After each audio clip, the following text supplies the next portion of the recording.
Hello students, आज हम पढ़ने जा रहे हैं मैथ का टॉपिक रिलेशन। ठीक है, ध्यान से देखिएगा। तो रिलेशन वैसे होता क्या है? रिलेशन बनता है किसी भी सेट के, किसी भी दो सेट का जो रिलेशन हमको देखना होता है वो कार्टेशियन प्रोडक्ट से बनता है। जैसे ए और बी, मान लेते हैं अपने पास ए और बी दो, ये दो सेट हैं, हमको इनका रिलेशन निकालना है। रिलेशन कैसे निकलेगा वो भी हम देखते हैं आगे। जैसे अभी के लिए हमें मान सकते हैं ये क्रॉस से ही इसका रिलेशन निकलेगा। ठीक है, रिलेशन एक तो ए का ए से खुद में ही रिलेशन, और ए का ए से बी में रिलेशन। ठीक है, तो देखते हैं हम कि रिलेशन कैसे निकालते हैं। इसको एग्जाम्पल के तौर पे हम समझते हैं। एक है हमारे पास ए सेट और एक है बी। ओके, इसमें है एलिमेंट्स 1 2, इसमें है M N. A cross B, मैंने बोला था आप ए क्रॉस बी से कार्टेशियन प्रोडक्ट करेंगे इसका, इसके बाद में रिलेशन निकालेंगे हम। प्रोडक्ट करने के बाद में देखते हैं 1 का m और 1 का n के साथ, और 2 का m के साथ, 2 का n के साथ। ओके, नेक्स्ट हम अलग अलग प्रोडक्ट में इनका करने के बाद a और b इनको रिलेशन बनाते हैं। 1 का m के साथ और n के साथ, दोनों के साथ है। इधर हम बनाते हैं a और b कर लेते हैं, और 1 और 2, 1 का है n के साथ और 2 का है m और n। ठीक है, मैं आपको इधर समझा देता हूँ। ये जो कर रखे हैं हमने वो इस फॉर्म में लिख दिए हैं हमने। 1 का relation r from relation n के साथ, 1 का रिलेशन n के साथ, इधर भी वही है। 1 का रिलेशन n के साथ, 2 का रिलेशन m के साथ और 2 का रिलेशन n के साथ। ओके, ये ध्यान देने की बातें हैं। और रिलेशन 1 है कि सबसेट होगा ए क्रॉस बी।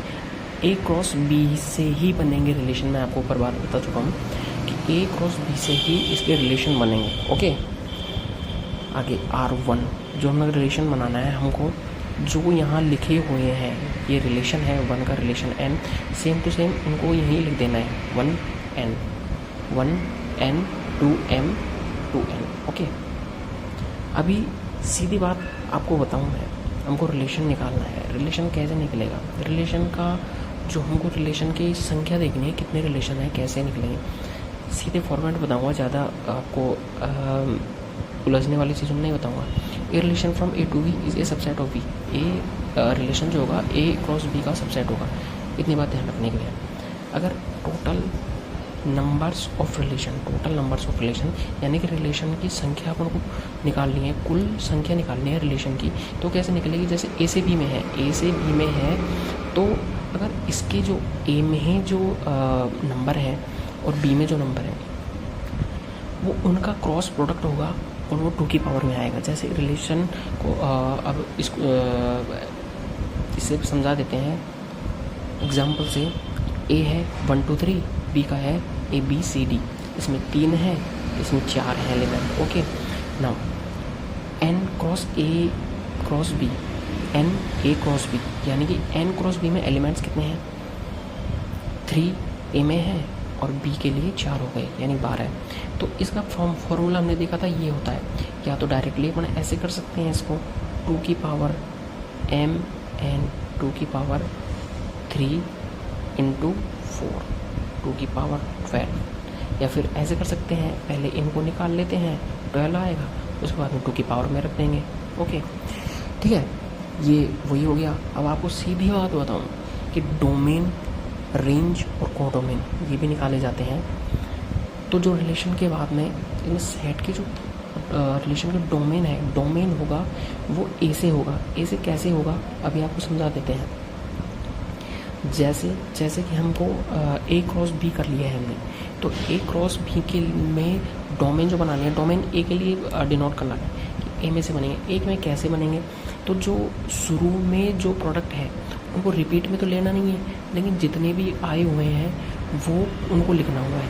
जैसे 1 1 2 2 रिपीट हो रहे हैं, लेकिन रिपीट नहीं लेने, जितने जो भी आया है वो एक बार ही लेना है। 1 और 2, इसका डोमेन अगर हम लिखना चाहें ऊपर वाले का, इसका डोमेन अगर लिखना चाह रहे हैं तो ये हो जाएगा 1 और 2। ओके, और अगर हम इसका रेंज देखते हैं, रेंज होगी तो वो बी से देखा जाएगा, m n m n।